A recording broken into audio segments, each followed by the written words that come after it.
Hola, bon dia. Soc Elia, de Relacions Ubuntu. Jo visc a Benicàssim. Aquí hi ha una via verda que uneix Benicàssim amb Orpesa, que va pel mar i té uns túnels, que un dels quals és força llarg. Medeix 600 metres. Ara està tot il·luminat, però abans no. Abans hi havia una part on no arribava la llum de la vida, la llum de fora, que era vora els 300 metres al mig del túnel. Quan arribaves en aquell punt, era tot foscor i un puntet de llum que n'hi havia d'on venies i un puntet de llum allà al fons on anaves. Era el punt de no retorn, on tu decidies, ostres, m'endinso una miqueta més, que són uns metres de foscor absolut, excepte un puntet, o me'n torno. Però és que ja estàvem a la foscor, ja estaves allà. Per tant, podies decidir continuar. Jo crec que estem en aquest punt de foscor. Estem en el mig del túnel. Ara bé, com a humanitat i com a humans, ciutadans d'aquesta humanitat, tots i cadascun de nosaltres podem prendre aquesta decisió de què volem fer.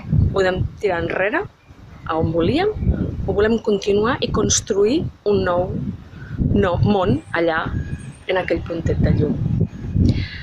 Bé, com podem fer això? És el que jo dic, posar en marxa ja els valors Ubuntu, que és escolta activa, pensament crític, acció amb assertivitat i solidaritat universal.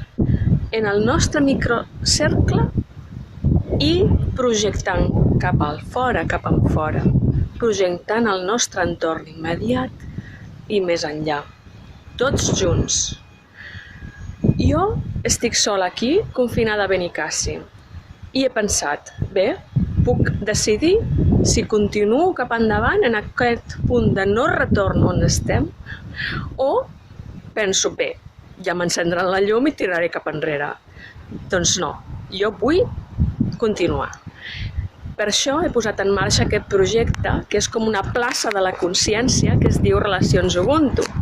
El que jo vull és que anem sumant-nos com a manifestants en aquesta plaça de la consciència que es diu Relacions Ubuntu. Et convido a que vinguis a aquesta plaça.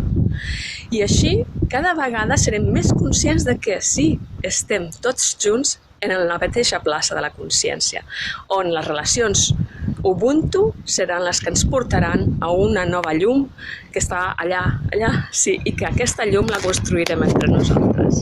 Moltes gràcies.